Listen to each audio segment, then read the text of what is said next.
From UFOs to ghost and psychic powers, history is riddled with unexplained events. You can turn back now or learn the stuff they don't want you to know.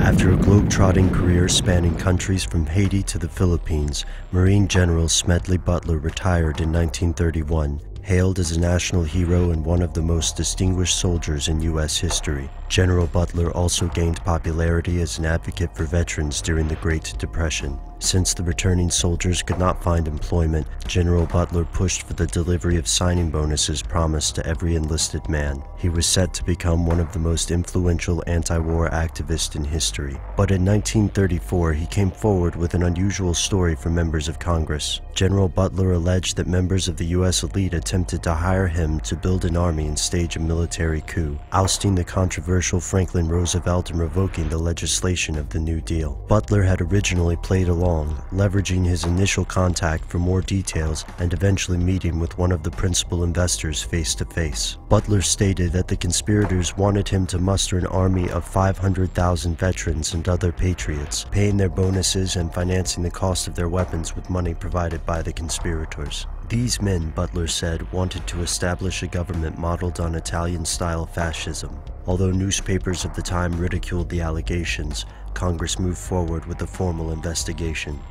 Here's where it gets crazy.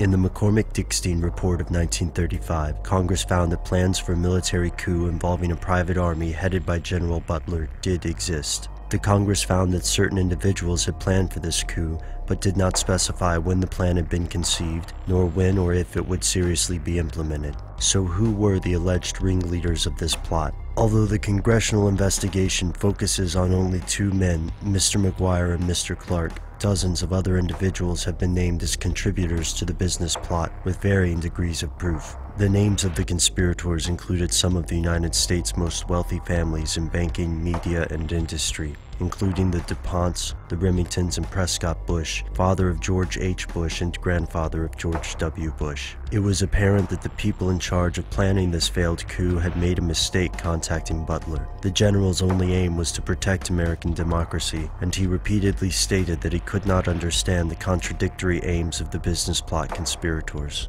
They said they wanted to change America for the common man, but seemed more motivated to revoke New Deal laws on businesses and put the U.S. back on the gold standard. So this conspiracy was investigated and, to a degree, it was proven true. What happened next?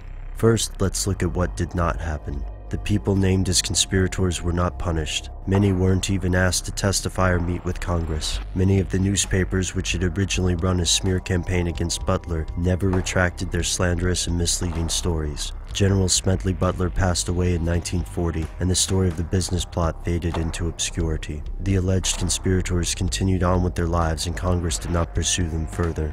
Conspiracies are rarely investigated and proven, so when one does turn out to be true, it's logical to assume the matter would be thoroughly investigated. Yet Congress avoided charging anyone with treason and made the decision to let the matter fade from the public eye, leading to one logical conclusion: there's something they don't want you to know.